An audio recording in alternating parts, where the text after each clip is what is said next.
तो आज काଣା ही गला जो उपेंद्र मामू के इंजेक्शन मारी हवा के पड़ला। तो फास्ट तो देखो चलो गाइज। जय माँ माणिकेश्वरी सबके मोर जुआर। तो मुई होचे आपण मान नीलू ब्लॉगर। तो आज हाला रोहित भैया उपेंद्र मामू को आम बाहरी जाइसु कुलीहारी मेडिकल स्टोर की। तो कहीं जे कि ताकर फेस रे गोटे इन्फेक्शन हला पूरा होची, ताकर स्किन प्रॉब्लम अच्छे। तो ताकर इंजेक्शन गोटे मारबार थिला।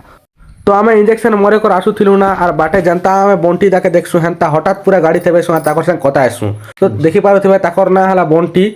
सेमन के कुलीहारी रो पशु डॉक्टर हिसाब से सब लोग जानिछन। तो ताकर संग टिके कथाबार्ता हे कर आम आइसु। रोम रोम भाइयों, सिस्टम पार देंगे। और आज है कुलीहारी आइसु बोले आम पार्टनर घर के टे गनु। और से पार्टनर ना हूँ रघुनाथ। आपण मैंने तो जानते आम पार्टनर। तो आज है आम ताकर घर के गनु। तो ताकर घरे कहले जे आमर बाबू नहीं ना क्रिकेट खेली जाइए बोल कहले। जानता ताकर घर कथा शुणसु हेन्ता आम पूरा फील्ड के पलि जाइसु। कहीं आज के बेले बहुत दिन गला ताकर संगे नहीं भेट बार्ता जे। सो फाइनाली आम फील्ड के आसी जाइछुं गाइज। आर इना मुई नहीं जान बार्ता जे कि ब्राह्मणीगुड़ा वर्सेस कुलीहारी मैच चलचे बोली करी।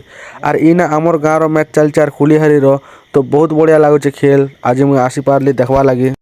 आर इना आमर रघुनाथ भंजा बोलिंग कर खूब रन मार खाई देसन। तो चलो ताकर संगे कथा हमा गिरीश का सुनने का गाना। तो आम जितकी भी भल मन दुख सुख कथा हबार थिला सब हेनु कहीं के बेले बहुत दिन पर एटा भेटुछु। तो हे लागे टिके खुशी लागला गाइस। आर क्रिकेट मैच भी सरी जेथि सिना बेले आम पले आइसु। तो आजिर ब्लॉगटा एतकी थिला गाइस। पुणे देखा नेक्स्ट ब्लॉग रे। भल लागले लाइक गोटे करबे। Thank you.